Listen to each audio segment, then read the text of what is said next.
The 85 Canons of the Holy and Renowned Apostles, together with an interpretation of them in the common dialect of modern Greek, translated into English.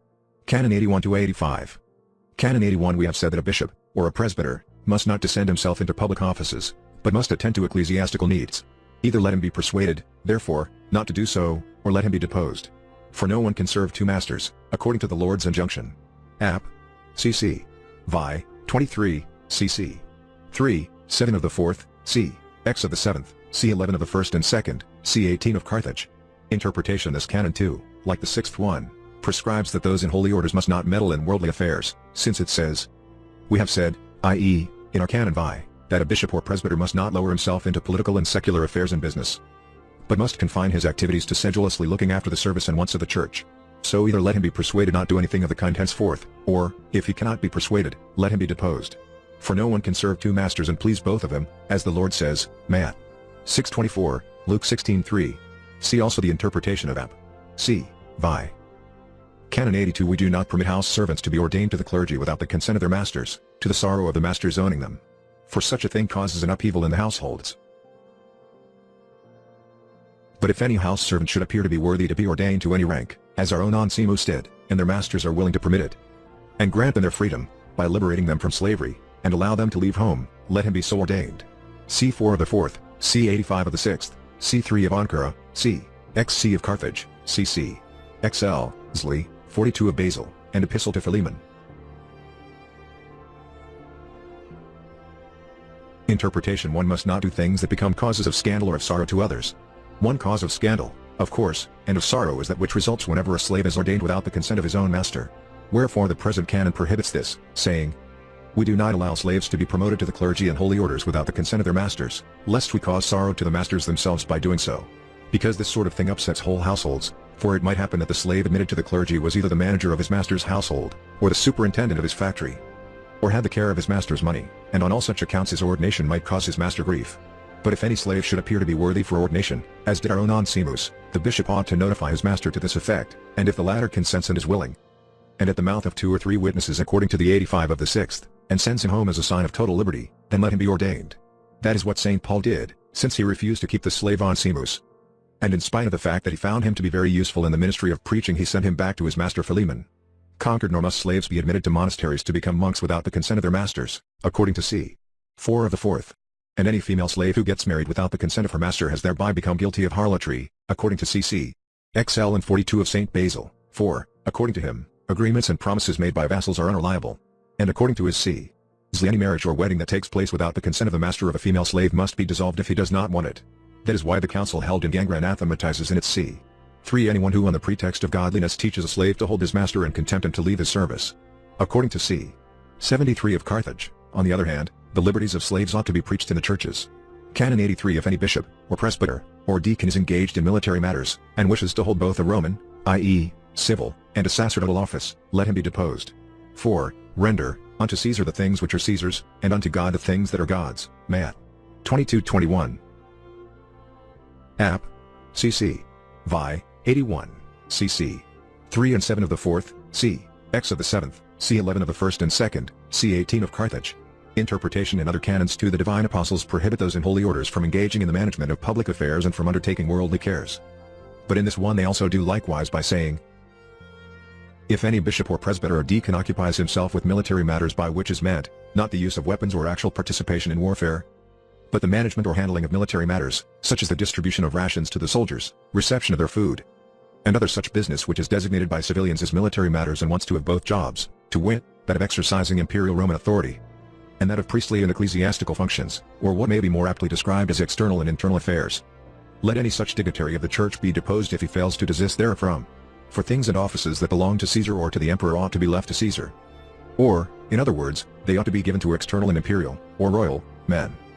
Things and offices that are God's, on the other hand, ought to be given in a similar manner to those to whom they belong, which is the same as saying, to divine and internal men, such as are bishops and presbyters and deacons. Read also the interpretation of App. C. Vi. Canon 84. If anyone insults an emperor or king, or any other ruler, contrary to what is right and just, let him pay the penalty. Accordingly, if he is a clergyman, let him be deposed, but if he is a layman, let him be excommunicated. Interpretation. The Mosaic law says, "Thou shalt not speak ill of thy people's ruler." Exod 22:28. while Peter the leading apostle especially says, "Honor the king," 1 Pet. 2:17. St. Paul also commands us to pray for kings and all that are in positions of authority, 1 Tim. 2:2, no matter even though they be infidels. Here, in the present canon, the apostles say in common that whoever insults a king or emperor or any other ruler contrary to what is right and just, and without any just cause, let him be punished. Accordingly, if he is a clergyman, let him be deposed, but if he is a layman, let him be excommunicated. Insults in connection with kings and emperors are considered the severest reproaches. By prohibiting one from insulting a king or emperor contrary to what is right and just, the canon has left it implied by way of contradistinction that if kings and other rulers manifest impiety or indulgence, it is permissible for those to criticize and expose them to whom the right to criticize such personages belongs. Moreover, even the one who has insulted such a personage in such a case ought not to be punished directly, and see the footnote to App. C. Lv. Canon 85. To all you clergymen and laymen, let the following books be venerable and sacred, of the Old Testament, the 5 of Moses, namely, Genesis, Exodus, Leviticus, Numbers, and Deuteronomy. The 1 of Jesus of Nave, commonly called Joshua in English, the 1 of Judges, the 1 of Ruth, the 4 of the Kingdoms, 2 Paralipomena of the Book of Days, 2 of Esdras, 1 of Esther, 3 of the Maccabees, 1 of Job, 1 Psalter, commonly called the Psalms in English and also in Greek, 3 of Solomon, namely, Proverbs, Ecclesiastes, and the Song of Songs, 12 of the Prophets, 1 of Isaiah, 1 of Jeremiah, 1 of Ezekiel, 1 of Daniel. Outside of these it is permissible for you to recount in addition thereto also the wisdom of very learned Sirach by way of teaching your younger folks. Our own books, that is to say, those of the New Testament, comprising 4 Gospels, namely, that of Matthew, of Mark, of Luke, and of John, 14 epistles of Paul, 2 epistles of Peter, 3 epistles of John, 1 of James, 1 of Jude, 2 epistles of Clement, and the injunctions addressed to you bishops through me, Clement, in 8 books, which ought not to be divulged to all on account of the secret matters they contain, and the Acts of us Apostles. Interpretation after teaching and legislating in their sacred canons in what manner it befits those in holy orders and lay Christians in general to conduct themselves as a matter of policy. The Apostles lastly teach also what books they ought to read. Thus in their c. 9 they taught us not to read books that are uncanonical and falsely entitled and ascribed to others than their real authors. While in the present canon they teach us to read the canonical and holy books which they also enumerate, as they appear listed here. These books are also mentioned in c. 9 of the council held in Laodicea, and in c. 32 of that held in Carthage. Moreover, Athanasius the Great in his 39th festal letter, and Saint Gregory the theologian, in his epic verses, and Amphilochius the bishop of Iconium in his iambic lines also mention them. In fact, Athanasius the Great in his said letter divides all the books of the Old Testament into 2 groups, the canonical, and the readable. As regarding the ones in the Old Testament called canonical, he says that they are 22 books, in agreement with the number 22 of letters in the Hebrew alphabet, as is stated also by Saint Gregory the theologian and by divine John of Damascus, being named as follows: 1. Genesis, 2. Exodus, 3. Leviticus, 4. Numbers, 5. Deuteronomy, 6. Jesus of Nave, or Joshua, 7. Judges, 8. Ruth, 9. Kingdoms first and second taken together, which are also known as the books of Samuel among the Jews. 10. Kingdoms third and fourth, called also the first and second books of Kings, respectively. 11. Paralipomena first and second taken together, called in English the first book of the Chronicles and the second book of the Chronicles, respectively. 12. The first and the second book of Esdras, taken together. 13. The Psalms, 14. Proverbs, 15. Ecclesiastes, 16. The Song of Songs, 17. Job, 18. The 12 lesser prophets, named as a single book. 19. Isaiah, 20. Jeremiah together with Lamentations, and Baruch, and an epistle, 21. Ezekiel, 22. Daniel.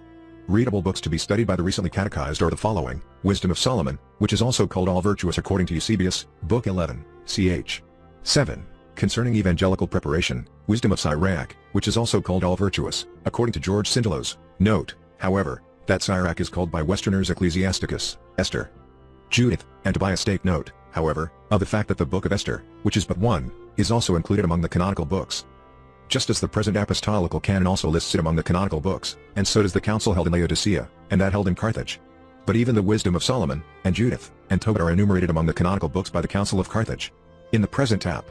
C. The first 3 books of the Maccabees are also listed as canonical books. Of the New Testament the canonical books are the following: the 4 Gospels, the Acts of the Apostles, the 7 epistles general, namely, 1 of James, 2 of Peter, 3 of John, and 1 of Jude. 14 epistles of Paul, and the book of Revelation, concerning which, however, divine Amphilochius in his iambic says that though many approve it as genuine, most authorities deem it spurious. The book of Revelation was nevertheless accepted by the Council of Carthage as a canonical book, as attested by its c. 30, and by Athanasius the Great in his aforesaid letter number 39. And by divine Dionysius the Areopagite, who calls it a mystical intuition, and the Scholiast of St. Dionysius Divine Maximus mentions in many places in his Scholia. It is also approved by St. Jerome, who calls it the most sublime book in the world. But if St. Gregory the theologian fails to mention it in his epic verses, yet in the constituent address which he made to the 150 bishops composing the Second Ecumenical Council he expressly mentioned it, saying, "For I am persuaded that other ones, i.e., angels, supervise other churches, as John teaches me in Revelation." Origen, too, had a communication on Revelation. Cyril of Alexandria also mentions it, in p. 679 of the Pentateuch, and likewise does Clement of Alexandria, in p. 856 of the Pentateuch. It is accepted also by Apollinaris, Ephraim, Papias, Justin, Irenaeus, Tertullian, Lactantius, Severus, Sulpicius, Augustine, Methodius, Hippolytus, Andrew of Caesarea, and the Second Ecumenical Council itself, before which St. Gregory the theologian delivered his constituent address in which he mentioned the book of Revelation. It is also recognized by Melito and the Bishop of Sardis, and by Theophilus the Bishop of Antioch, and by others. As for the two epistles of Clement mentioned in the present Apostolical Canon, they were addressed to the Corinthians on the part of the Church of Rome, and were published in the collection of the first volume of the Records of the Councils, but the second one is deemed spurious by Photius, folio 156 of the Myrio Biblis.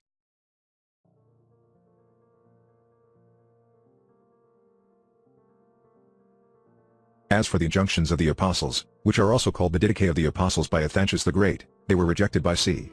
2 of the Sixth Ecumenical Council, on the ground that they had been garbled by heretics.